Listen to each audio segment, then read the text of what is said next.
Apa nasihat Tuan kepada mereka yang sudah terbabas? Sekarang mungkin sedang menangguh hutang. Dia sekarang mungkin sedang tak tahu nak urus dengan masalah gajinya, hutang dengan sekian-sekian. Lepas tu datang pula orang bagi penalti sebab dia lupa bayar cukai dan sebagainya kan. Kita semua sama. Yang gagal tu usaha kita, bukan diri kita. Jadi jangan sekalikan. Bukannya kita yang loser, bukan kitanya yang tak bagus. Yang tak bagus tu aktiviti tu.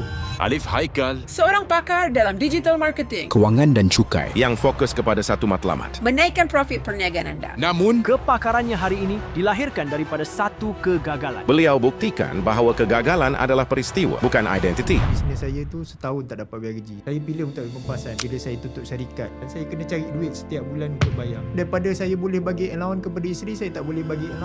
Contoh macam orang hutang. Jangan lari pada masalah. Kalau bank, kita boleh minta bayar ansuran, kita boleh bincang semula. Kalau kita berhutang dengan orang, kita bincanglah berapa banyak kita boleh bayar. Design thinking yang kita diajar ni adalah memikirkan solusi untuk perkara ketika itu. Kita tak payah bincang yang dah lepas tu aku dah tersilap. Sekarang kita jatuh, kita bangkit, nanti akan datang kita akan jatuh. Ini normal. Kita kena terima sebagai orang bisnes, benda ni akan berulang. Minta tolong kawan-kawan, mana tahu ada job saya boleh dapat. Itu pun datang daripada mana? Daripada nama baik kita. Terus macam mana pun kita, nombor satu nama baik kena jaga. Supaya orang bisnes lain kalau kita susah, dia senang nak tolong. Tapi kalau nama baik kita tak jaga, kita buat ikut suka kita, bila keadaan macam tu jadi, orang susah nak tolong. Kita buat bisnes dan bisnes kita ada okey, sebolehnya kita cuba exit dengan cara yang paling baik, yang tak menyusahkan orang lain. Mungkin kita susah.